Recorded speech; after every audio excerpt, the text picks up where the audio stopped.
So, I want to talk to you for a moment about collective resonance and why it's important and how you can actually utilize it in your own growth, in your own healing, and in your own evolution. So, about 80% of communication is actually happening at a nonverbal level. Researchers are actually able to track when two brains become synchronized when people are interacting with one another. And I'm sure you've actually experienced in your own life what it feels like when you resonate with somebody, when you synchronize with somebody. It's actually the experience of when your nervous systems are resonating with one another. We say things like, we're in the flow with somebody, or this person really gets me, or I feel very seen. Often it's this sense of like we've known this person for a very long time. There's a sense of feeling at home or a sense of feeling safe.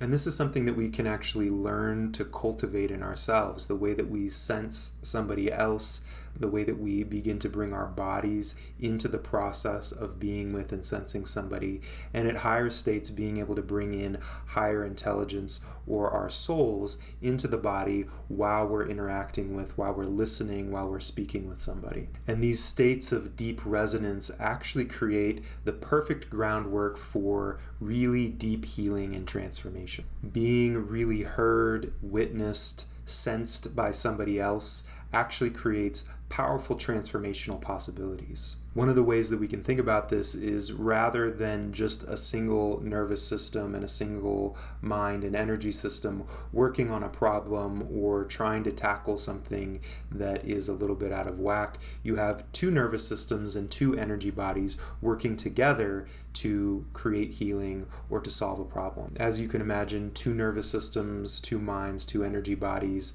allows for deeper insights, greater understanding. It's like having two computers working together rather than one.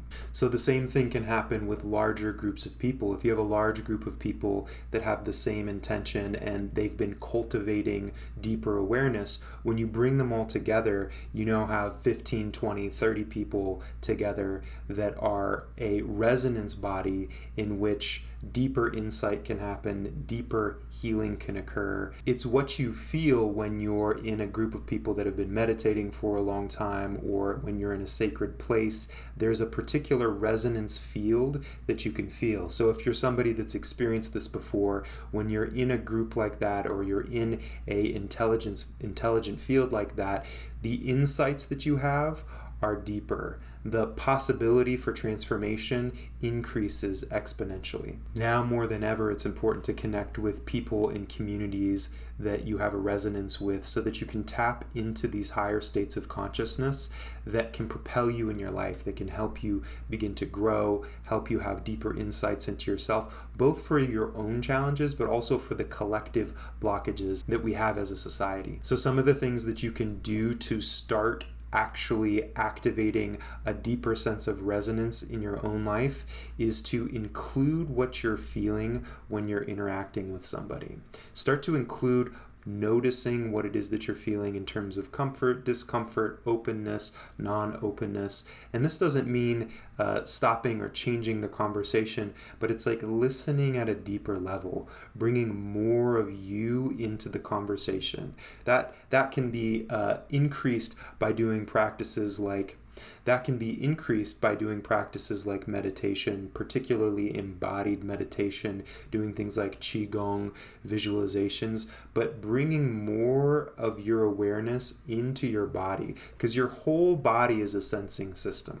Your whole body, top to bottom, is sensing the environment, and therefore it's also in the communications that you're having. That 80% of communication that's happening non-verbally is happening through our bodies, through our sensing, through our energy system, through brain communication. So starting to bring more awareness into yourself, into your body, and then noticing if you can use your body like a radar when you're with people. I'm not just sitting here and talking straight from here, blah, blah, blah, blah, blah, to this person. I'm talking with my whole body. I'm listening with my whole body. I'm bringing all of myself into the moment. And cultivating these capacities can be transformative to our personal intimacies, to our communities, to our families, and to our own sense of depth, belonging, and the possibility for growth. It's also helpful to have other people that are interested in the same thing and that want to practice this kind of work. Just like anything, having others that are curious about deepening, curious about deeper levels of resonance and communication can be invaluable if you're wanting to grow this for yourself. At the end of the day, we're simply not separate, and the misperception that we are only individual beings and not interconnected with the other people around us and the environment around us, that misperception is going to start to dissolve as a culture, because we simply can't survive unless we really are integrating with one another. So thanks for tuning in with me. I just wanted to talk a little bit about this really cool phenomena. If you are not already on the email list, hop on for more interesting content. And as always, it's lovely to get to connect with you in this way. Reach out to me, let me know what you're thinking, and I look forward to connecting again soon. Take care.